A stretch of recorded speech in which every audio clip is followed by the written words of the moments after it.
Be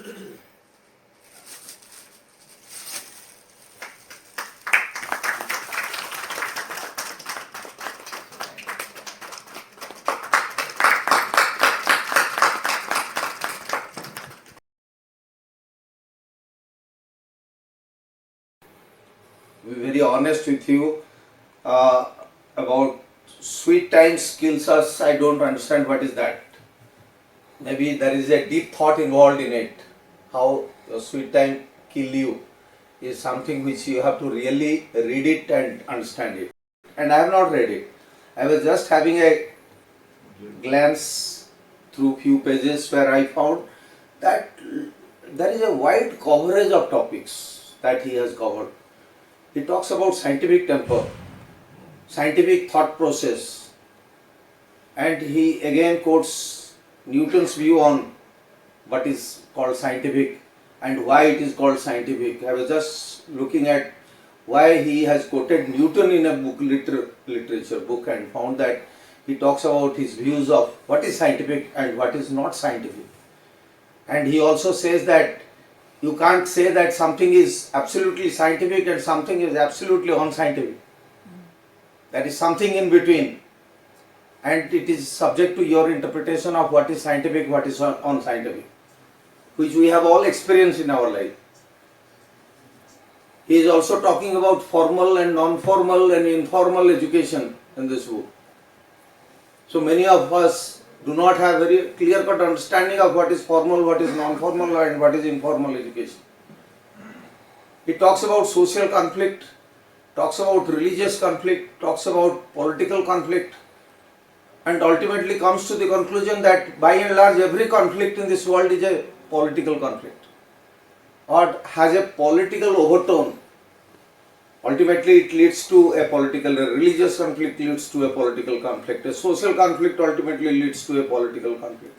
So he talks about conflict also in this small volume. So I was, being a student of politics and conflict, so I was interested to know how he has interpreted conflict in his book.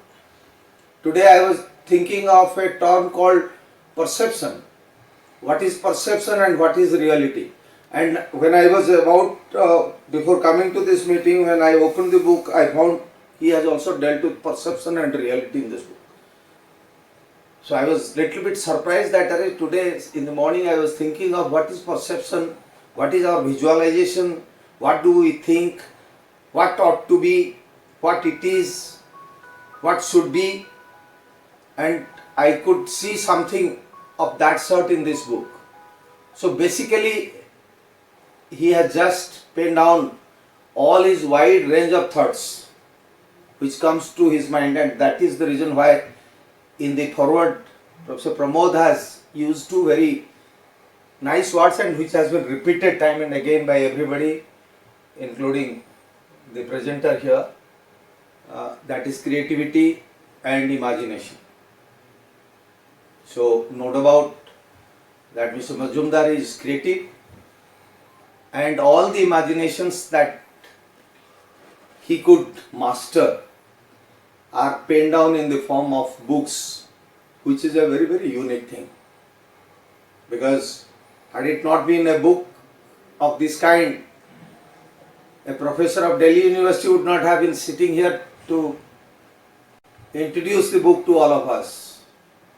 Madam Majumdar should not have been here. Yes. Professors of the university, our own colleagues from EMPC would not have been here. So this is the only thing which has brought all of us together on a single platform just to recognize, appreciate and encourage Mr. Majumdar for his creativity and for his imagination. So I once again congratulate Mr. Majumdar for his creativity and imagination, and like others also, I do hope and pray that he will continue with this habit and contribute to the creation of knowledge in our society. Thank you very much.